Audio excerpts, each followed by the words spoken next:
Thank you. Thank you. Who are you wearing?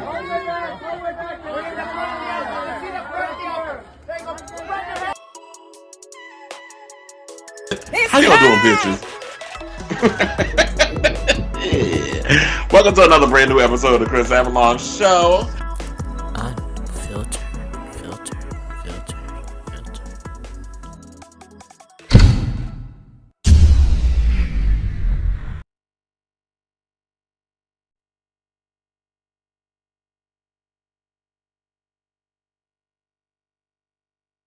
Welcome to a brand new episode of my brand new show called Kris Avalon Unfiltered, where I'm basically just going to give you unfiltered commentary on all the things that's trending and hot topics and LGBTQ news. So we're going to keep it cute. We're going to keep it short today.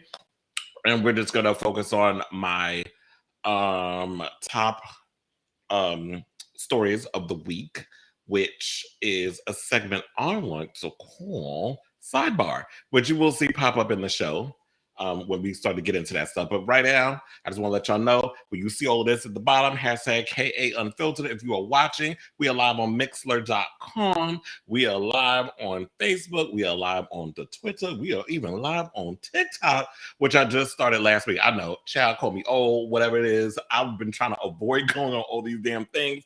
But of course, when you're in media, it's like, yes, it's the inevitable. I got to jump on it. And it is what it is. So those of you who are tuning in, be it live or later on in the playback, thank you all for tuning in. I really appreciate a lot of my small but strong, army of fans who sit and tune in and like and comment and do all the good stuff. But if you are new, click like, subscribe, do all that good stuff, and let me know that you love the show. The comments will be appearing up on the side throughout the show because it is live. So if you want to chime in on some of these topics, you definitely can, and I will read them as we go along. So without further ado, before we get into Happy Mother's Day to all the mothers out there. I was going to visit my mother, but, she's been busy. She's been doing a lot of things. So we made plans around Memorial Day weekend. I'm going to take her out to dinner and stuff. So we did have a conversation earlier today. So for those of you who still have your mamas and all the other stuff, hug them, tell them you love them. Give them as much of that love and affection and energy that you possibly can, because, we only got one of them. So, yeah, happy Mother's Day to all the mothers out there. And, so without further ado, let's get into these topics and what we like to call sidebar. So, one of our top stories, which would be topic number 5, because we got 5 of them, is Justin Lin. Now, I know y'all probably have heard what's going on with Fast X. It just started filming a couple of weeks ago. But in case y'all wondering, a week into production, they had to stop filming because the director, Justin Lin, abruptly quit and was like, he gave out a little thingamajig saying that, being politically correct on, the typical Hollywood spiel that you give on Instagram and stuff when you're trying to part ways. But some tea came out, and it came out via the Hollywood Reporter. So when the Hollywood Reporter is saying some shit is a fact, you better listen, because they will not steer you wrong with the tea. So when I first heard about the story, I will say that immediately my thoughts went to Vin Diesel did some shit. I was like, this sounds like some stuff. Vin Diesel sticking his nose and his fingers and his power and his money and his ego is overshadowing this movie. And I won't say I was right, but after reading that article, I was right. So the Hollywood Reporter apparently spoke to multiple industry insiders and those on the ground with the production of the latest film. All involved made it clear that Diesel's behavior as a star and producer of the film proved too much for the director. While the conflict was brewing for months, things finally reached a breaking point after a meeting on April 23rd, where Diesel presented new notes on the script, ended with a slammed door, saying that Justin had finally had enough and said, "This movie is not worth my mental health." Now, I should point out that Justin Lin has filmed, I believe, 5 of the, half the damn franchise. I know he did Tokyo Drift. He did 4. He did 5. I believe he did 6. He didn't do 7, and he didn't do 8. But he came back for 9, and 9 was terrible. I'm sorry, but and in my opinion, I like the Fast and the Furious films. Some of them, not all of them. I did not like the first 3. I was watching. Funnily enough, I was watching Point Break, the original with Keanu Reeves and Patrick Swayze, not that remake, because that was a mess. But the original one that Catherine Bigelow directed, back in the day. I think it was in the 90s. I actually watched it with a friend of mine, and literally, it is a ripoff. Fast and the Furious is a ripoff of Point Break. Even like bit by bit, it's a ripoff. You got the cop who goes undercover to infiltrate the bad, the bank robbers or the robbers and thieves, whatever. Except instead of them being surfers and skydivers, they trying to be racing cars. So it was just a whole situation of, okay, this is literally a beat by beat ripoff. Then instead of falling in love with this girl that was hooking up with Patrick Swayze's Bodhi character, you got the cop falling in love with the sister of the head criminal, which was played by Vin Diesel. But nevertheless, I didn't like the first one, didn't like the second one, didn't like the third one. And Justin Lin came on when he did Tokyo Drift. It started getting good around 4, but 5 was when it solidified itself for me, when they went to Brazil. And that whole, with the action sequences and all that craziness started to bring itself out. And that's what made me love those films, because the action was over the top, but it was believable. And then, you started seeing that with Mission Impossible. But Mission Impossible managed to make that work way better than what they were doing over there with the Fast and the Furious. They managed to make those stunts, and Tom Cruise be up in it with them stunts, which is why you believe it. And then around Fast 9, when they started doing the whole Wile E. Coyote, those stupid special effects stunts that defied gravity, and I'm like, okay, now y'all taking me out of this film. They got ridiculous, and I started to lose faith in the franchise. But now you have this new one, and yet even though the last one, a lot of people did not like it, and I think even the hardcore Fast and Furious fans didn't even like it, it still made enough money. It didn't make $1 billion. The franchise as a whole is a $6 billion franchise. But the last one I think made a little over 700 million, but that was due to COVID. So it still made a good enough amount of money even during the whole COVID-19 situation. But unfortunately, after seeing that film, I was kind of looking like, do we really need another one? And I know this is the last one, 10 and 11 is supposed to be the last one. They're splitting it into 2 parts, the last movie, kind of like what they're doing with Mission Impossible right now. They're doing 1 big movie and splitting it into 2 parts. And they're currently filming the last film now. They already finished kind of sort of the other one, but bringing it back to Fast and the Furious, they're splitting it into 2 parts. They're currently focusing on 10. But in my opinion, if you're going to be doing this, shouldn't they have done all this in pre-production? Like, shouldn't y'all have focused and figured out what scenes y'all were going to work out, what stunts you were comfortable with doing and not willing to do when y'all will write it? When Justin Lin co-wrote the script, when he came in and started writing the script and stuff, shouldn't y'all have had these conversations in the meeting? Like, why this is kept? Then what else were you doing? What other movies you got in the can that's waiting outside of these Fast and the Furious films? Like, you really don't have a lot of movies that people literally will be like, oh, I got to go see that movie because Vin Diesel's in it. They're literally, your only bankable film at this point is the Fast franchise. So, and I think he understands that, and maybe his ego got the best of him, but I don't understand how Justin Lin could have tolerated dealing with this shit all these damn years, but it was the last film that was the straw that broke the camel's back. And from what I heard is that this film has ballooned to $300 million, $100 million going to the paychecks of the actors in the film. So don't tell me that you got Tyrese and Ludacris making $25 million each movie when, what other movies they doing too? But I guess with this franchise, you can pretty much make what you want to make because you got Vin Diesel as the producer. But that's crazy that Universal's not really, owning it in when it comes to this budget. And then you got Charlize Theron's coming back. You got Jason Momoa as the villain. You got Brie Larson who's in it, and apparently they made another damn what is it? What was that superhero she played? I totally forgot. I didn't particularly care for it. Captain Marvel. They got her making another one. I'm like, why? I didn't even like the first one. I fell asleep on it in the theater. But they're saying that he believed the script was finalized as the team headed to production. He was then met with major location change, a writer flying out to London to polish the dialogue, and then a major disagreement with Diesel in the aforementioned meeting. Now, I understand, like, if you're going to do a film, there will be, there should be situations where you polish up the dialogue and stuff. But when it comes to high-profile action sequences, which takes a lot of time and effort to set up, that's not a good idea to just be doing that shit on the fly.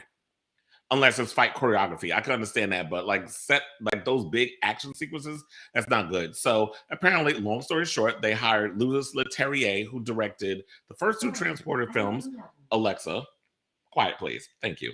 I didn't even call her. Anytime. She says anytime. But I was like, I didn't even call her. She's talking. But anyway, so you know, you have Louis Leterrier who's playing who directed The Incredible Hulk, the one with Ed Norton, and he directed the first two Transporter movies. That I get it. It's like, okay, the action sequences in that was really cool. I like what you know, what he did with Jason Statham. He basically launched his career with those films. So he is a good choice. I can see it, but I just don't have that much faith in this franchise anymore because that last one was so bad. And egos are inflated, you know, just out of control and the ballooning. So I will wait until this film comes out and then I will give my full opinion. But personally speaking, I will admit I'm not really having that much of a high hopes. I don't have high hopes for this franchise. Like the swan song, the wrapping it all up. I don't, because I still don't even understand what the plot was for the last damn movie. So we'll just wait and see when that comes out and we'll talk about it then. Okay, so moving right along, let's talk about Dave Chappelle ugly ass getting attacked during a Netflix stand-up show. So the comedian was attacked on stage at the Hollywood Bowl in LA a couple of days ago. Now, Chappelle was appearing as part of the comedy festival Netflix is a Joke. Now, during his set, a man rushed on stage and tackled a performer. Now, we saw clips of what happening. He threw himself violently on Chappelle, who fell on his back. And I found it funny that the security was mad late, number one, because they must have hired the same damn security they got over there at Bad Boys LA, where it's like y'all can literally get a shot in or a stabation before they realize what the fuck's going on, because security's fat, they're out of shape, they don't run. It's literally like the cops now. Like the cops is be eating donuts and eating all the unhealthy shit and just standing around just like, I think they just like the fucking uniform at this point. So apparently Dave Chappelle got attacked. And then he went, and Chris Rock, I think, said that was it Will Smith, and made some sort of joke about it. And then, of course, Dave being Dave decided to go, no, it was a trans man. Now, I'm not laughing at that. What I find appalling is the fact that so many people were quick to defend Dave Chappelle when he would, oh, it's just jokes, so you should be able to take a joke. But of course, now I've noticed, because, when I be reading some of y'all comments over on social media, now, before I thought it was just a joke, but now I see it's just literally him just being a troll, that he just picking on the LGBT community. So, it's funny how we just say shit for the sake of saying stuff, or we just making stuff up out of our mouths, and we don't have a right to feel a certain kind of way when you going after a certain group of people because it's just jokes. Like, I don't mind a joke. You could joke and make light of, different ethnicities and all this. So I don't mind a filthy, unfiltered joke. I really don't. But it's got to be funny. It's got to have some context or something. Don't just delete, start marginalizing and stuff. Because I did see a post where 50 Cent chimed in and made a little snide comment about it. So people literally, even though you make a joke, they run with the narrative and they believe it, even when it's not true. Because that's just how society is. And you would think 50 Cent dumbass would have known better, but you can't expect intelligence with someone just because they make a whole lot of money. So they said that the attacker tried to get up and try to run from the stage, but security got him. And then Jamie Foxx joined in the whole situation too. So I guess because Jamie Foxx is playing a vampire hunter in a new Netflix movie, he thinks he's basically, Iko Uwais in the Raid movies. Like, you just thinking you could just jump up there and start beating the shit out of people. So Chappelle then thanked him, and then saying that I've been doing this for 35 years. I just stomped a person backstage. I've always wanted to do that. Meanwhile, and I guarantee you, when you did that stompation, I'm sure security was holding him while you got to get your couple of your licks in, because I know you wasn't there shit while the cameras was rolling. And the funny thing, as I heard, is that people had to have their phones and stuff locked away, but apparently people was able to slip their phones in and other things and a weapon. Which I'm like, y'all don't, what kind of security is this? Y'all don't have metal detectors. Y'all don't really be searching people the way y'all need to be searching. Like, to me, it's like, this is dangerous. And I know people were making jokes about, like, when this whole Will Smith thing happened. And I have to say, we're not going to necessarily go there and blame this on Will Smith.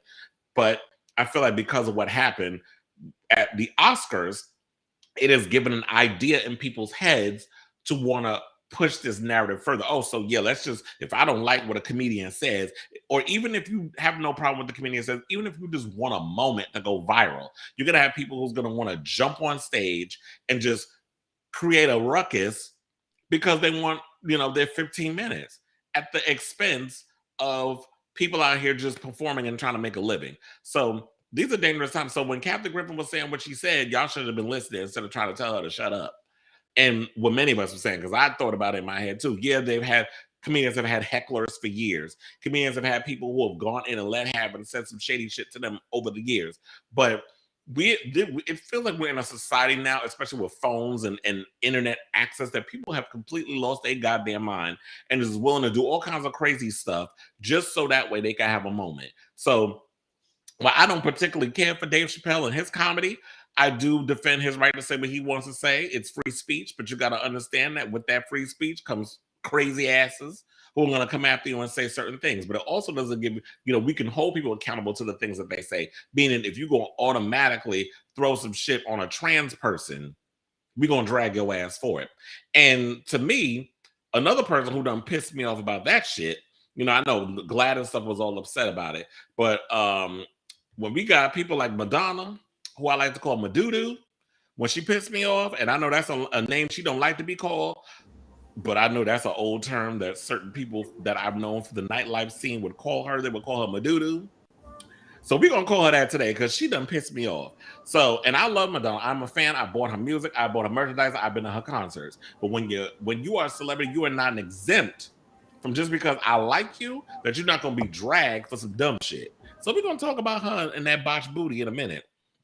But before we get to, okay, so I think because we talked about Dave Chappelle, I feel like it should flow within the conversation. So we're going to talk about that. So apparently when Isaiah Lee, who, jumped on the stage with the whole Dave Chappelle thing, Madonna happened to be there also, and she decided to defend Dave Chappelle in the whole situation, saying, she said, last night, and I quote, last night was strange and disturbing for so many reasons. The world is upside down. Hashtag Dave Chappelle. And then she captured these photos, and I think it said, Team Dave Chappelle. We got music. Okay. Okay. So, Madonna has been problematic in this case where people have been upset with her in the past for being Team Dave Chappelle. If y'all remember, she featured him in her Madam X tour documentary that was on Paramount Plus. I don't know if it's still up there because the last time I watched it was when it aired, so I don't know if it's still up on the streaming services. But that when it came out in that last October, but and another thing I think that pissed people off is when she compared him to being the next James Baldwin, which in my opinion is blasphemous. If you know who James Baldwin is, he's someone who is a Black gay novelist who was a central figure in LGBTQ what have to do with LGBTQ rights. And when you compare him to someone who has a long history of anti-LGBTQ rhetoric in his comedy, that I don't understand. Like, is Madonna having a Wendy Williams moment? Like, has she slept on her mind? Is she delusional? Has she got the, as Fat Joe calls it, old timers? Because apparently he can't say fucking Alzheimer's on Instagram. Oh, we're going to talk about that story later on in the show.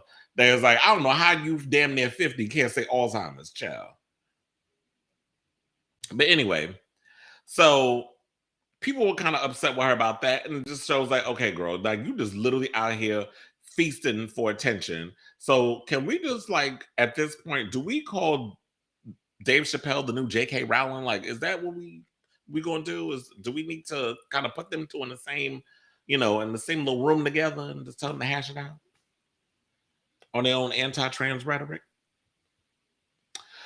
But anyway, so speaking of Madonna, or as I said, Madudu,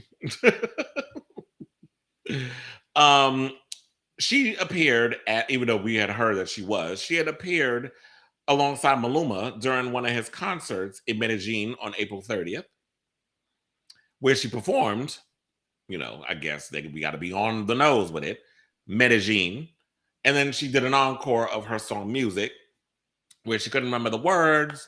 She looked like she was just in pain. She was all over the place with the choreography. I understand people were saying it was last minute. She jumped on a plane and came out to Colombia from, I think she's out in LA at the moment, or New York. I don't know, somewhere in the United States she was at. And then she just went out to LA. And when she went out to Colombia to perform for her friend for his special that was streaming live on Amazon.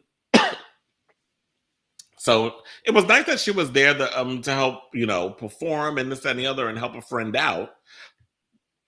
And then I had a friend that was stating that he believes that Madonna and Maluma might be an item in hooking up because she recently broke up with her boyfriend, Ala Malik, who's the 20-something-year-old backup dancer that she was going out with for 3 years.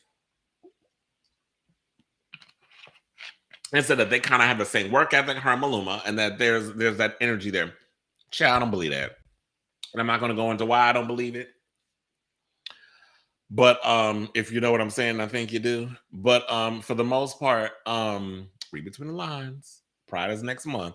But for the most part, I believe that he just admires her. He admires her work ethic. They have the same kind of thing, I think, in regards of artistry, creativity, that sort of thing. So I think he looks at Madonna as more of a mentor and not just some girl he's trying to hook up with. Like, when I look at Madonna, I feel like, girl, get with a man who's in his late 30s, early to mid 40s. Like, that to me is up your speed. What you gonna do with these little 20-something-year-olds? Yeah, they got these long dicks and they could blow your back out in the bedroom. But girl, after that hip surgery that it seems like you still haven't recovered from, I don't think you need to be walking anymore side to side. And they got you now from that hip injury that you got from the Madam X tour that I feel that you have not recovered from. Because when I was watching the performance, I felt like Madonna was a mess. She's been slurring her words lately. She's been all over Instagram drinking a lot and smoking cigarettes and weed. And people was like, oh, she's child, she ain't simulating nothing. The only time she simulated some shit was masturbation when she was performing the Like a Virgin tour back in the day. And that was the girly show. It wasn't even that. It was a girly show, and she was simulating masturbation. They was going to arrest her up in Canada for doing that. And she was like, I'm not changing my show. Y'all remember Truth or Dare? So I've been worried about her because as someone who's been a long-time fan, I feel like she does not have the right people around her. I don't know what's going on with her. Maybe this is a midlife crisis or whatever the case is. Or maybe what it is that she's a workhorse, and I think she wants to kind of be done with music. But I feel like that injury, because Madonna's never really been injured in the history of performing, as far as I know. I remember she did have the injury during the Confessions tour, around the time when Confessions on the Dance Floor was coming out. I remember she had fell off the horse, so she had hurt herself with that, but she had quickly recovered. But it was the hip injury that she got around the Madam X tour that I think she hadn't recovered from, because she was still performing the tour with this injury. So it wasn't until she wrapped it that she wound up getting the surgery, and then she got the enhancements in the booty, which, child, you should just call Kim Kardashian and ask her. Because they botched your ass, niece. So I'm still gonna be on the lookout, with what Madonna's doing, but there's just been certain things with her that's just kind of rubbed me the wrong way. And it's just like, I really am worried about her, and I'm hoping she does not end up, because she is the last of the true icons, in my opinion, in my generation, or with so many lucky to see that career flourish. But with her, looking at it is like, we lost Whitney, we lost Michael, we lost Prince, all the drugs and the pressures of this industry. So I'm really hoping that she's not someone who goes out like that. I really want her legacy to still be cemented as the best that ever did it. Like, I don't want the legacy that she's built and she's put in so much work, cannot be touched in regards of live show performances. Like, she's changed the game in regards of how people view a live show. If Madonna wasn't doing what she was doing with live shows, you would not.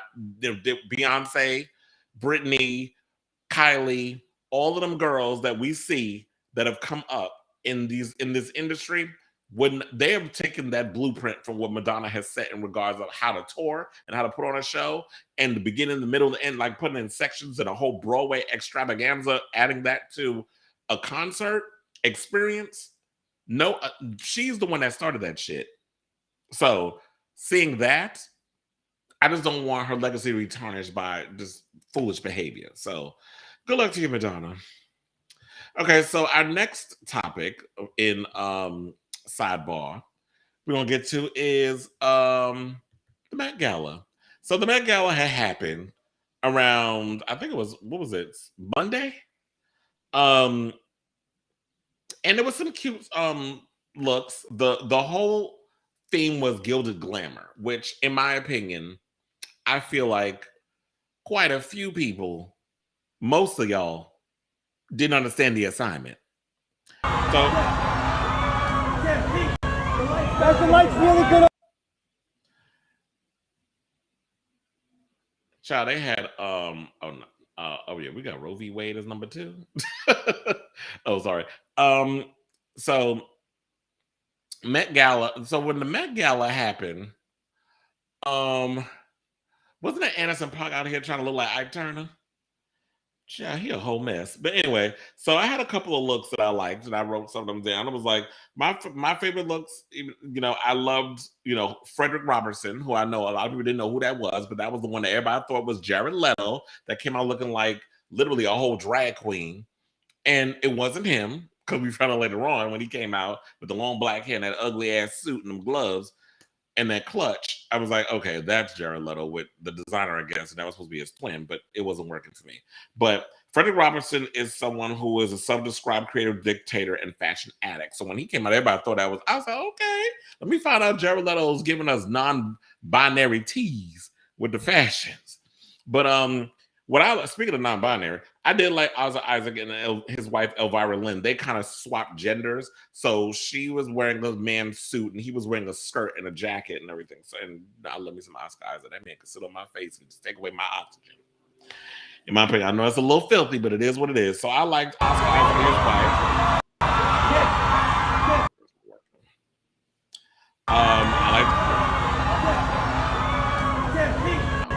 That's the lights really good.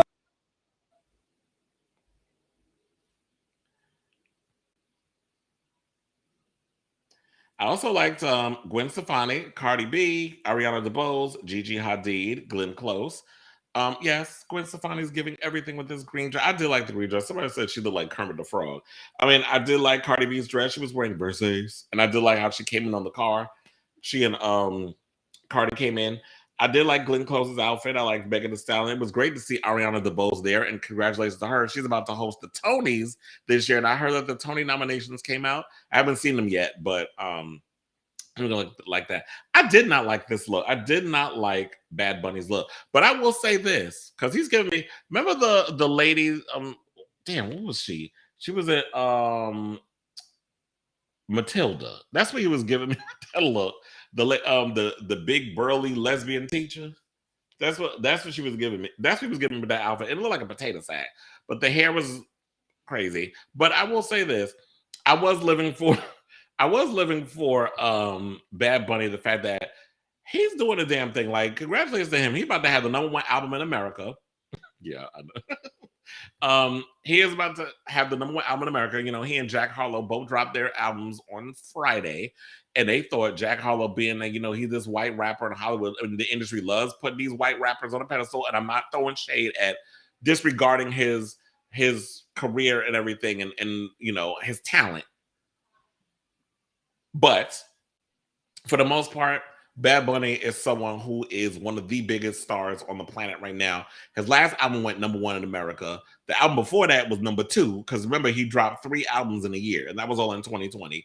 And he's about to do two tours this year. So he's about to tour this summer and in the fall, 2 separate tours, promoting the old stuff and then promoting the new album. So but y'all about to get y'all life and he's about to get your money's worth too. And plus he was in the Bronx over the weekend shooting a music video.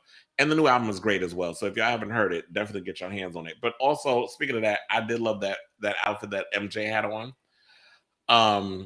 And I love Jeremy Scott. So it was exciting to see her there. I know like there was a story that came out that India Moore said that they would not be going this year because of how a lot of the Black Lives Matter protesters were treated, I think, at the prior Met Gala. So that's why she's not going. Or sorry, they're not going, because she goes by they, them. They go by they, them pronouns.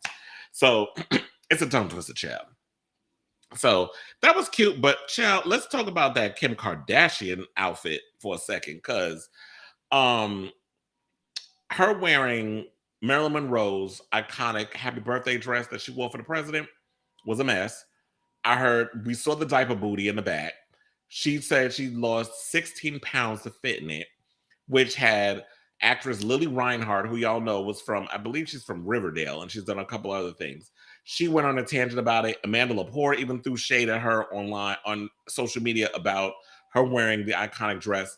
And here's the thing. I don't care about the fact that something is in the Smithsonian and y'all want to bring light and attention to something. That does not give y'all the right to damage and desecrate something that is considered history, fashion history. That is an iconic moment that happened in the 60s, and you bringing that to the forefront now because you want to have some bottom-feeding tramp in it? No. I'm sorry, but no, she should not have worn that dress. It still couldn't close because that's why she wore the coat, to hide the fact that she still couldn't fit in the dress, but they still let her wear it. You could have had somebody just make you an exact replica or exaggerate it and do whatever, but girl, ain't shit gilded or glamorous about that Kardashian family. And you had Kris Jenner out here with a Gidget wig on and that horrible ass one, that one side sleeveless encounter. I was like, girl, if you don't go, that whole family was a mess. And what the hell was Kylie wearing? Looking like a walking Bratz doll, trying to wear a baseball cap and a wedding dress. I was like, ma'am, you all are not Rihanna, and you were not Madonna, girl. Remember that song? Anyway, so besides that trash box family, and we'll save the story about the sex tape and Ray J and that whole fake narrative that they presented on their tight-ass Hulu reality. Speaking of which, I need to know the ratings on that show. Is anybody watching that? Because people was not quiet as it's kept, keeping up with the Kardashians when it was on E! So why would they keep up with them on Hulu? Because I'm not watching them. I watch Hulu for my Law and Order and The View, which we're going to talk about in a second. So my number one story. So everything was great and all of that. So congratulations to the Met Gala for all of that good stuff and bringing the fashions and things of that nature. I think that was number two. But what was the? Oh, they don't? I could have sworn streamers like we would have an idea on like how the rating system or numbers and stuff was with streaming. Because how did they decide to cancel stuff? Especially Netflix. They love canceling shit left and right after season 2. So my top story that I want to get to, because while everybody was busy laying low and spreading it wide over at the Met Gala, apparently Politico leaked a Supreme Court draft document showing the High Court is poised to strike down abortion rights enshrined by Roe v. Wade and Planned Parenthood versus Planned Parenthood. I said Planned Parenthood. Planned Parenthood versus Casey. Now, federal protections for abortion rights have withstood legal challenges, as y'all know, for nearly 50 years. But a Supreme Court draft opinion revealed this week in an extraordinary leak shows a high court poised to strike down that long-standing precedent. The draft marks a stunning shift from a court that grew far more conservative during that orange assholes administration, even as Americans had broadly grown more liberal in the years since the pivotal abortion rulings in 1973's Roe v. Wade and 1992's Planned Parenthood versus Casey. So now Chief Justice John Roberts noted that the first draft penned by conservative justice, of course, had to be somebody conservative writing that shit. Surprised that have you bitches can write.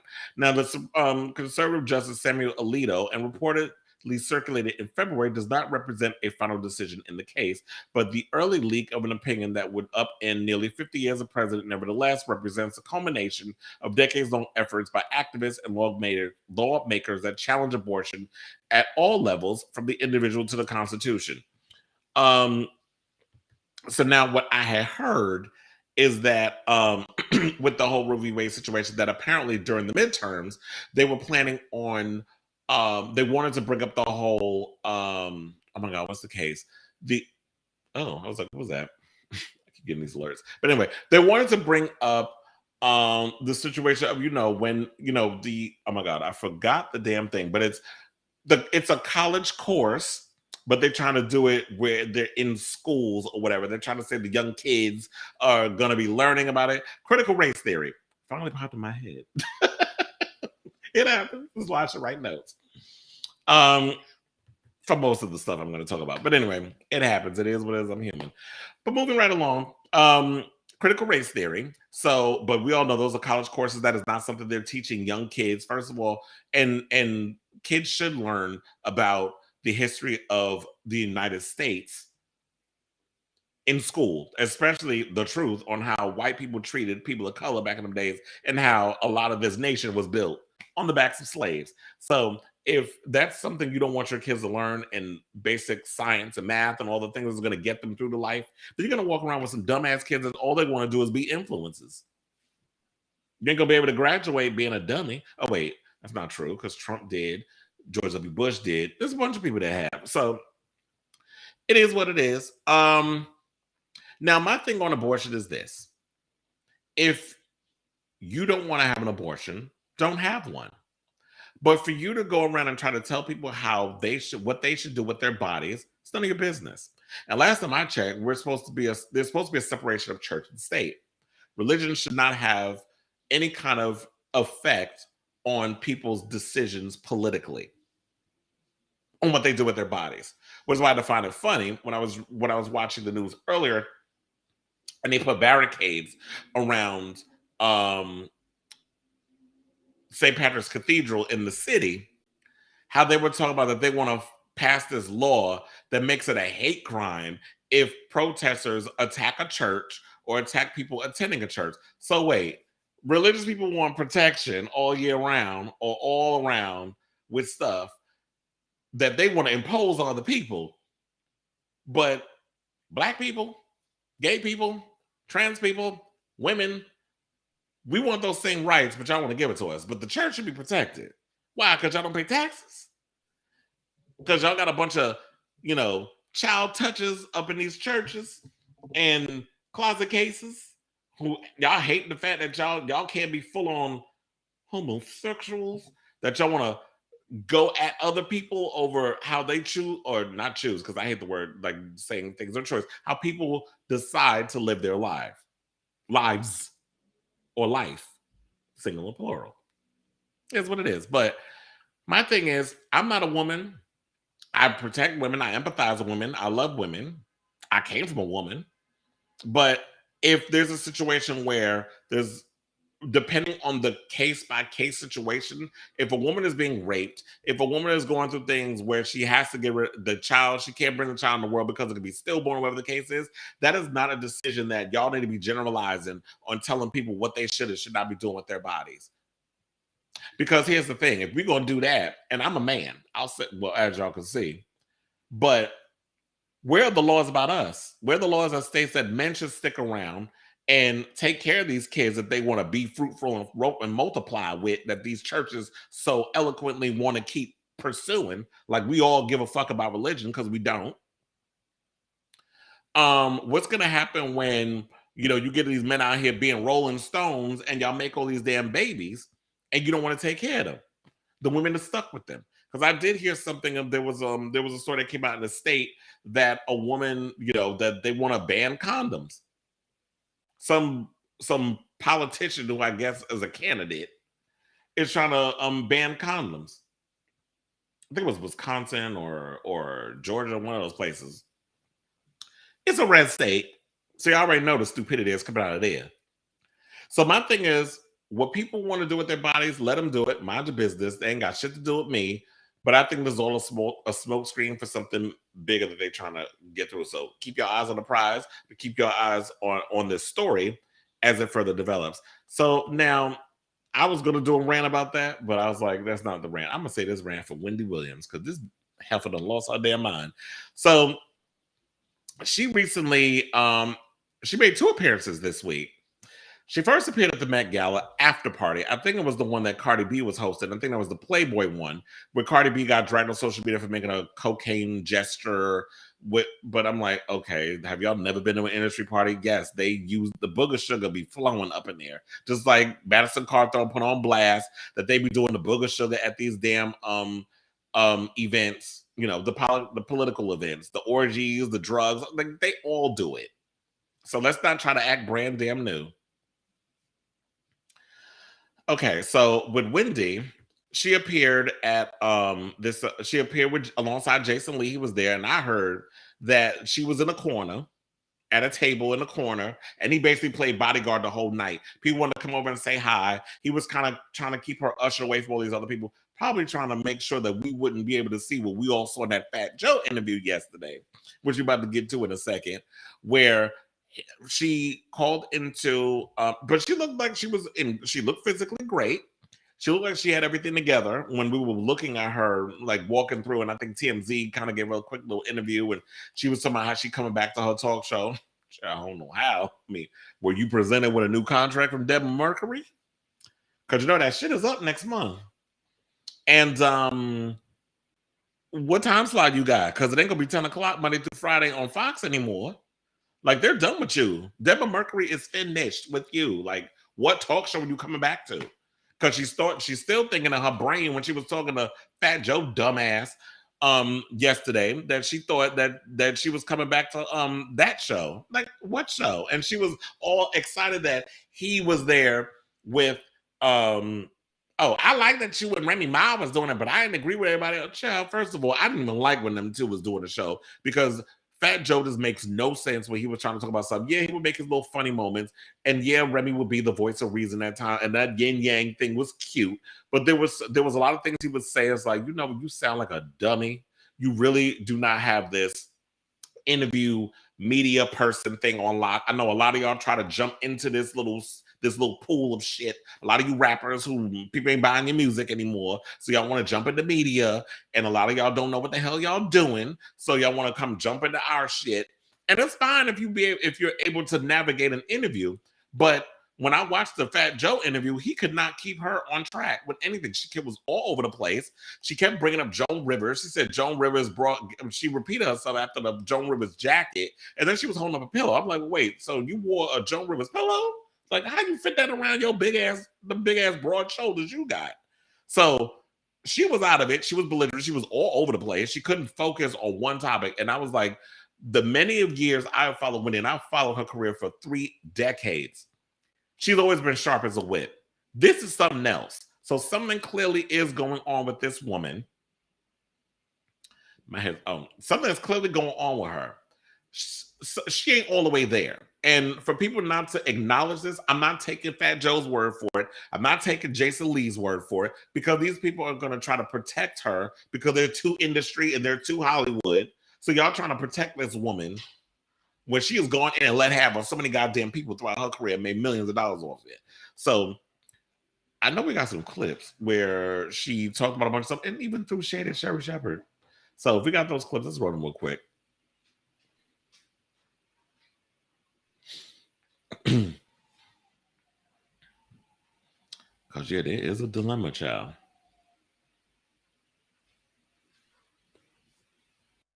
It's not coming to the show? Yes, I do.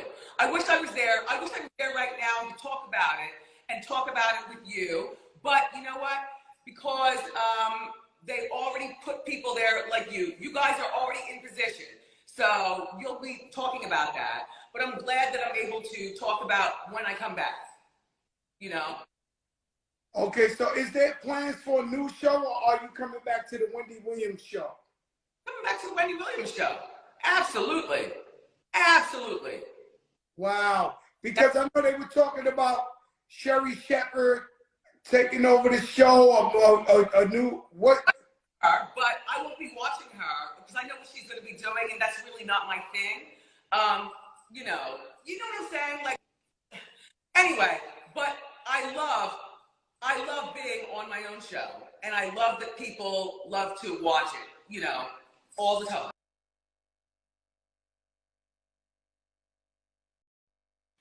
Um, Shout out to the Wendy watchers for that clip. But if y'all want to see the whole clip, y'all can even though shout out to my head being cut off, like I'm anyway. So if y'all want to see that whole interview, and it's an hour interview, y'all could definitely head over to Fat Joe's Instagram if y'all want to watch it. But yeah, it was a mess. She was all over the place. She didn't know. It seemed like she was even trying to throw shade at Sherri. And Sherri did say something. And she's like, you know what? Wendy doesn't seem like she's all that well, but I'm gonna pray for her. And she seems like she doesn't have a lot of friends around her that can rally around her and support her. There was a sort of follow-up clip. Like, I've been following this story since yesterday. So she really hasn't been, she doesn't have, to me, she doesn't seem like she has the right supportive people behind her with this, with everything going on. So I feel for Wendy. She did say she only has $2 to her name, that she has friends who help her out. Like, so if Madonna was to come over to her house and Madonna was invited her, I'm like, first of all, Madonna is not hanging out with you. So I don't know. So yeah, I'll keep you guys posted on this. But like I said, if y'all want to see the interview, y'all can go over there. But that interview was the best. It solidifies what I've been saying for the longest. Wendy, just, I don't know, maybe just give her a podcast or something. But that talk show ship has sailed. Fox has moved on. Devin Mercury has moved on. They don't want to deal with your ass anymore. And if you haven't gotten the memo, somebody need to give that shit to you. Because, ma'am, you're done with that show. So let's take a little quick break. When we come back, we're going to wrap this show up with LGBT news. So we got to talk about K-pop singer Holland getting attacked. We're going to talk about this closure with this Don Lemon case, and then we're going to wrap it up with some celebrity tea and all that good stuff. So don't go nowhere. We'll be right back with more of Kris Avalon Unfiltered. A very short break, by the way, because we're only going to a couple of minutes.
Unfiltered, filtered, filtered, filtered.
Unfiltered, filtered, filtered, filtered.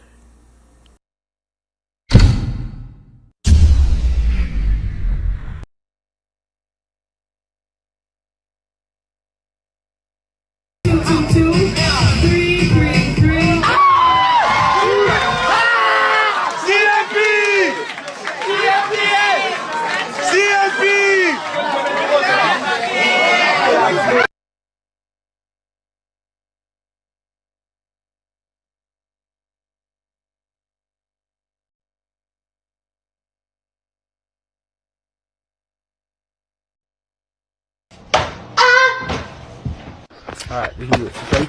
No matter what I do, all I think about is not picking it up, everybody shake it up and stay alive, stay alive.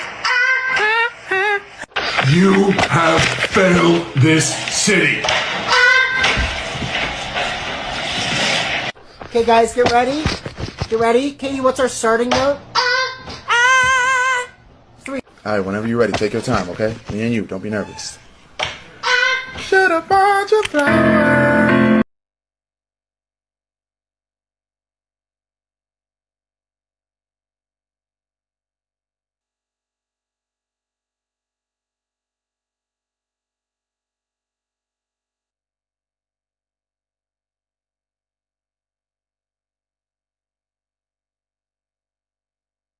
Unfiltered, filtered, filtered, filtered.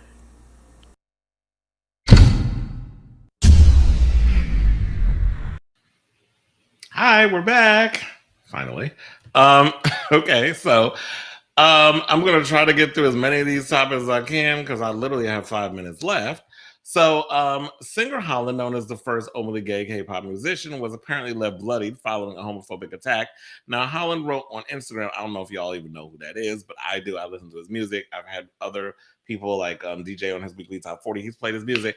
But yes, so he's well-known. He's a well-known gay pop musician. But anyway, so he wrote on Instagram that he was out in Seoul with his manager and a friend when a stranger approached him, calling him a dirty gay and striking him in the face twice.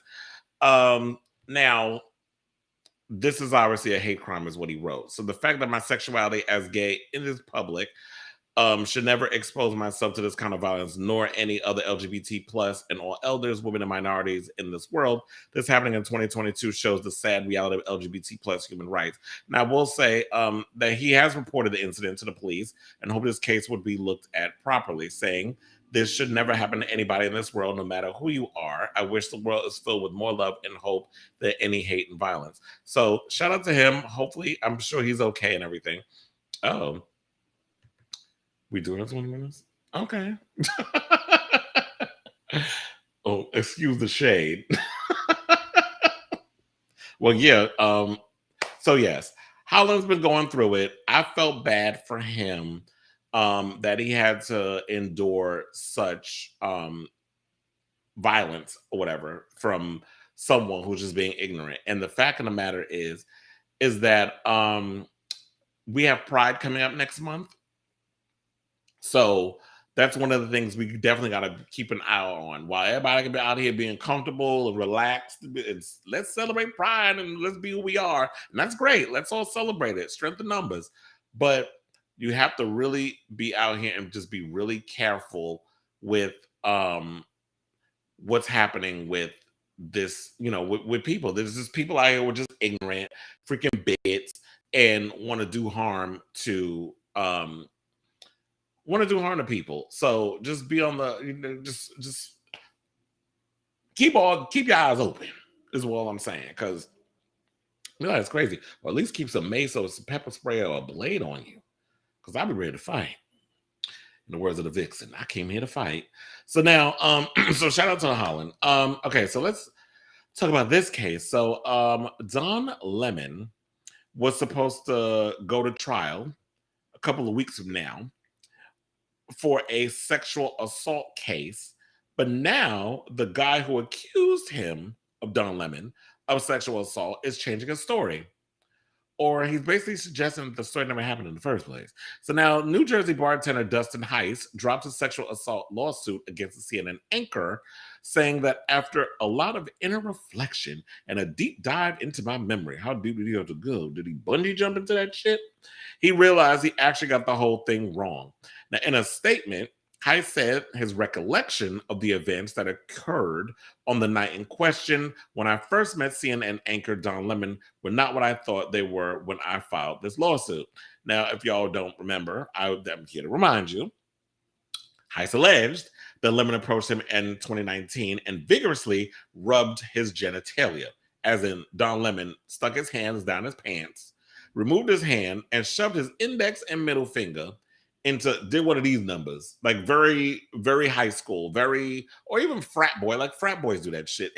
And Don Lemon gives me frat boy tease with a lot of his behavior. Y'all seen him at the CNN New Year's situation when he gets shit-faced drunk, which I have to say is the most entertaining part of the whole CNN situation.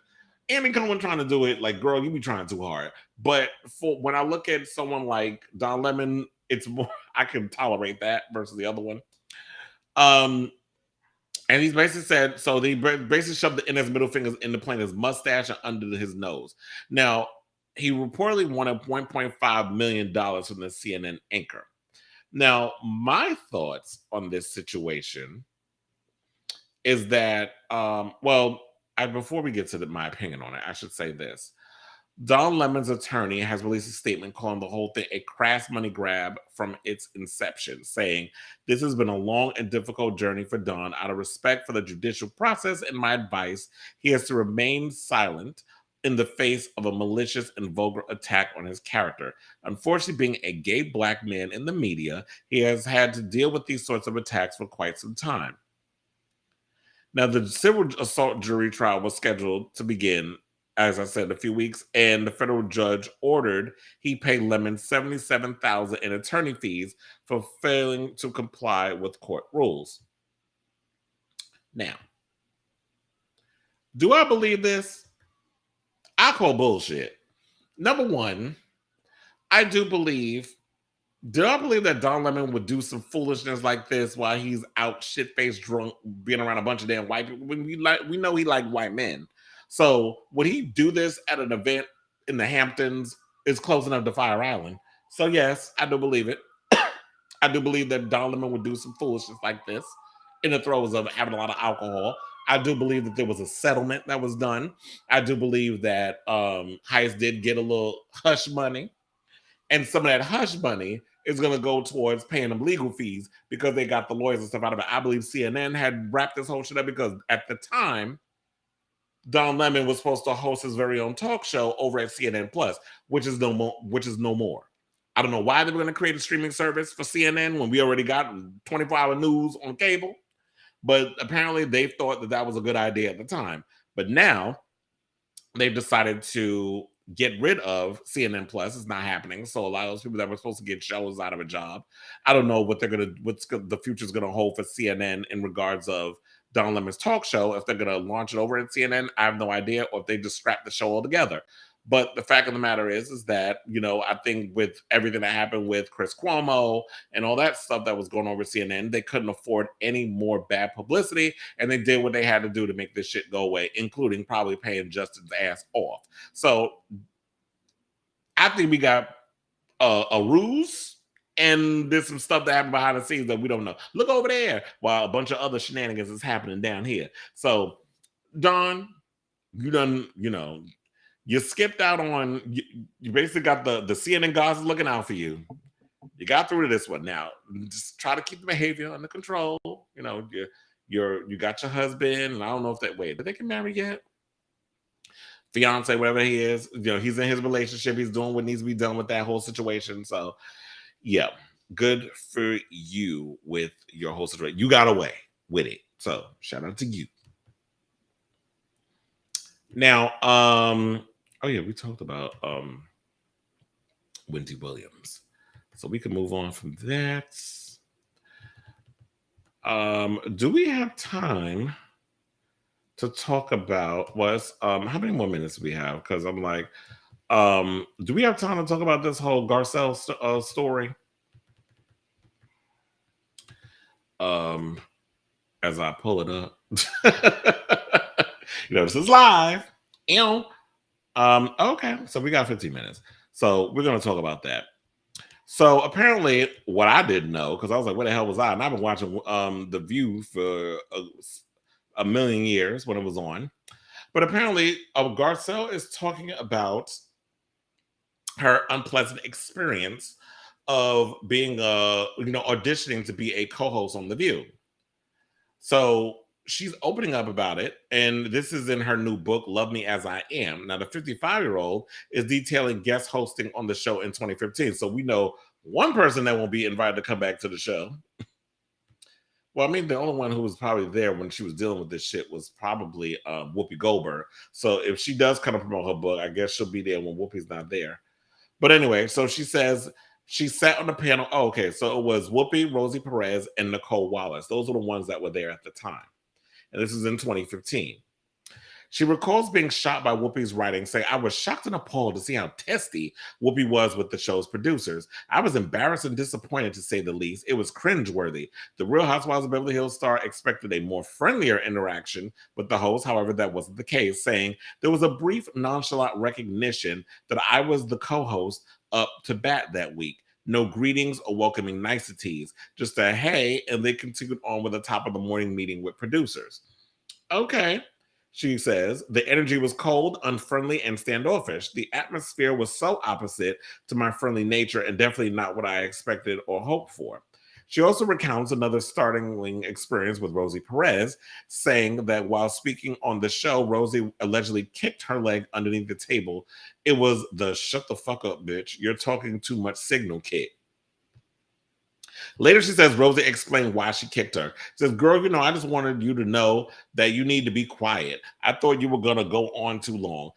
We have a system here, and we know when the other one is about to talk. So I just wanted to stop you from talking too much. Well, honey, I think that's why Whoopi was put in place, to be the moderator. So Whoopi will let her know, like, okay, we need to move on, or cut you off and get to the next one.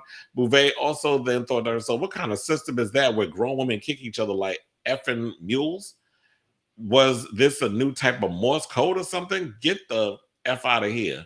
Garcelle also says that she and Whoopi are now in a good place, and also shares that before writing the book, she gave Whoopi a heads up about her experience and that she planned to include it. She tells the outlet, of course I addressed it with Whoopi. She didn't remember, but I told her because I didn't want to go into the film like I was bamboozling her. That's not my thing. So it was important that she knew that what was in the book, and that we're all good. So I'm glad that she talked it out and let her know. No, I do have more LGBT, but I just want to get to this story. So for the most part with Whoopi, that's not news that she's kind of snooty to the producers. When I actually was in the audience a couple of years ago, that was when Candace Cameron was on the show. That heifer. Whoopi was kind of testy with the producers, and she gets very snotty with the mouth and everything behind the scenes. She gets agitated. But she's an older woman. That still should not excuse the behavior. And yeah, if you kick me, bitch, I'm kicking your ass back. Like, we're not doing that. We're not a bunch of pack mules. You don't go smacking me on the ass and have me running like I'm cattle. Like, that is not what we do. If there's a system, that's something that we need to talk it out. When we're on the show, where you have the producer letting Whoopi or whoever know, like, who's moderating, what goes here, what happens there, and all this other stuff. That's what needs to be done in regards of how you put a show together. You don't be kicking me. You don't do none of that crap. I am curious as to if Garcelle is going to reveal any behind-the-scenes tea with the real. Like, I want to know, like, the real tea that's going on behind the scenes. And I'm curious to get all the highlights, because I know she spilled some tea about the Real Housewives of Beverly Hills, which I believe their premiere is this week. I cannot wait. And I hear that Garcelle's definitely stepping her pussy up this season. So I'm excited to see what Garcelle is going to bring the third time around, because the previous couple of seasons, she was kind of timid. The first season, you're always filling yourself out. Second season, you were a little timid, but you stepped it up a little bit. But the third season is like when you really got to solidify yourself. Otherwise, you're going to become a friend of, and nobody wants to do that. Unless you're Kathy Griffin, you get paid $2 million to just be a friend of the show. I guess only people like Kathy, I said Kathy Griffin. Kathy, Kathy Hilton. I said, what's Paris Hilton, mama? Kathy Hilton gets to get paid $2 million just to be a friend of the damn show. So yeah, so I'll definitely be looking out for this, and I can't wait, like I said, what she's gonna bring with Beverly Hills this season. So I'm excited. And then Will Smith's ex-wife is gonna be on the show too. So it'll be cute to see what goes on with that. So to wrap up LGBT news, because I just want to throw that Garcelle story in there, because we had to get to that. Congratulations to my girl Janelle Monáe, who continues to do the damn thing as an actress. So she's set to play, well, because they did just come out as non-binary. So Janelle Monáe is set to play bisexual jazz performer, civil rights activist, and World War II French Renaissance spy. She was a lot of things. Josephine Baker in a powerful new TV series, now produced by American film studio A24. A24, shout out to y'all. Y'all come up with some good stuff. I'm very impressed with A24. But anyway, De la Resistance will tell the story of how Baker played a vital role in defeating Nazi forces. Now, born in St. Louis, U.S., she left for Europe aged 19. Throughout the 1920s, she was one of the most renowned entertainers in Paris and was known as both a fashion icon and a fierce advocate for equality, having refused to perform for segregated audiences in the U.S., which is why she was kind of blacklisted and banned to Europe. She became the first Black woman to star in a major motion picture when she joined the cast of 1927 silent film Siren of the Tropics. Now, following the outbreak of World War II, she became active in the French resistance and was awarded multiple honors by French leader General Charles de Gaulle. Baker passed away in 1975, was the first African American woman known to have French military honors at her funeral. Well, I should say the first American woman. Now, Jamel will play Baker in De la Resistance and will also act as the show's producer via their own studio, Wonderland Pictures. Jennifer Yale is the show's creator. Now, following the announcement, Monáe described Baker as a personal hero, said that to play her in De la Resistance is a dream finally coming to life. So I am excited to see that. I don't think, if I can remember that far back, I did see the movie with Lynn Whitfield play Josephine Baker in the Josephine Baker story a million years ago. I think it was in the 90s. And I think she won an award for it. It might have been a Golden Globe or something like that. I don't remember. But Lynn did a fabulous job. I don't remember the film because I saw it so long ago, so I don't know what extra stuff that they put in, if they put all those things in. But I feel like in this day and age, people definitely need to know the history of Josephine Baker and the performances and everything that she was all about. So this is definitely a character that people need to see and needs to be on the big screen, and not only a person of color, but someone a part of the LGBTQ community. So shout out, because this is a great time for our type of content to be put out in the world for people to get to see and bask in. And so shout out to her.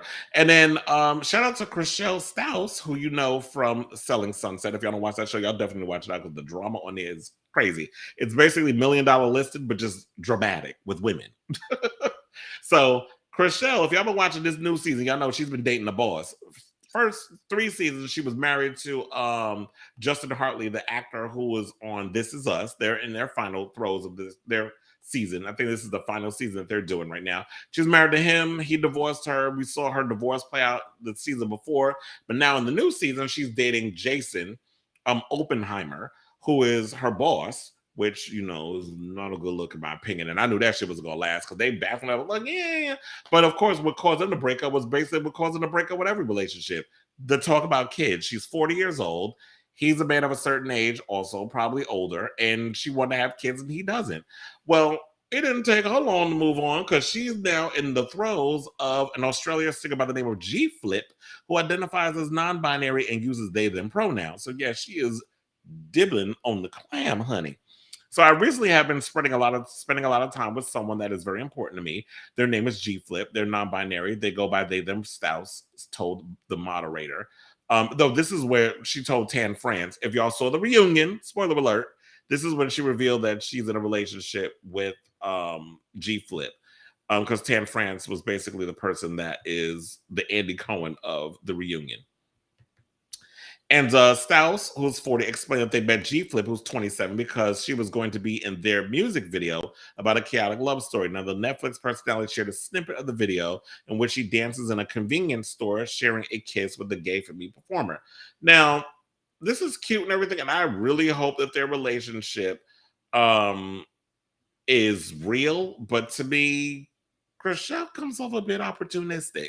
So G Flip, I hope you know what you're getting into, but this is giving me Teresa Louis Ruelas tease where Teresa's dumb as a box of rocks, but she's in a relationship with this guy who I feel like is using her for her fame and everything said to her. And so I don't know. To me, this just feels very opportunistic with Chriselle, that she's, getting all this attention and fame from, outside of that marriage she was with Justin. And now with Southern Sunset, she's getting all this attention and stuff from that. So we'll see if season 6 comes along, if she will be a part of if they will be a part of her storyline. Because, child, I heard Christine Quinn was fired. So, Miss the realtor Barbie is no longer part of the show.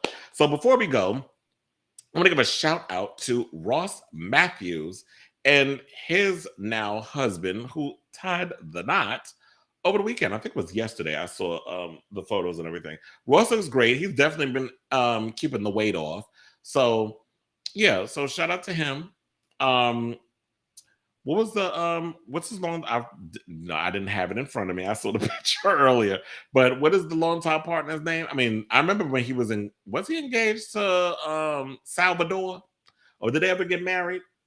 And I think they remained friends. But you know what? Shout out to Ross Matthews. I actually met him a couple of years ago at DragCon and he was a lovely guy. Like we had a little brief moment at the Starbucks. And we kikied a little bit, and he's very funny, very quick with the banter. Just like you see in TV in real life, he is definitely that. So Ross is funny, and he was cute or whatever. So he's definitely what you see is what you get. Like very funny, very nice guy, that sort of thing. So congratulations to him. I'm happy for him, and I'm sure we'll get more details about it when next week, because DragCon is next week. So I'll probably have some inside tea on what's going on with that. From some inside sources that'll be there. So I'll see if I can get some and bring it to y'all on this show when we do that. So without further ado, I want to say this is the end of the road, as they say, as Boys to Men once said. Thank you all for tuning in to another episode of Kris Avalon Unfiltered, which is on all the streaming networks. Definitely click like, subscribe, see all that stuff at the bottom. We're gonna put it down up in there. Leave a comment, let me know what y'all thought of the show. Definitely, all that good stuff. So yes, just thank you. We can line up New York NYCS studios, as well as I should call it the House Avalon. That is me. So yes, till next time, ciao darlings. I got nothing else to say.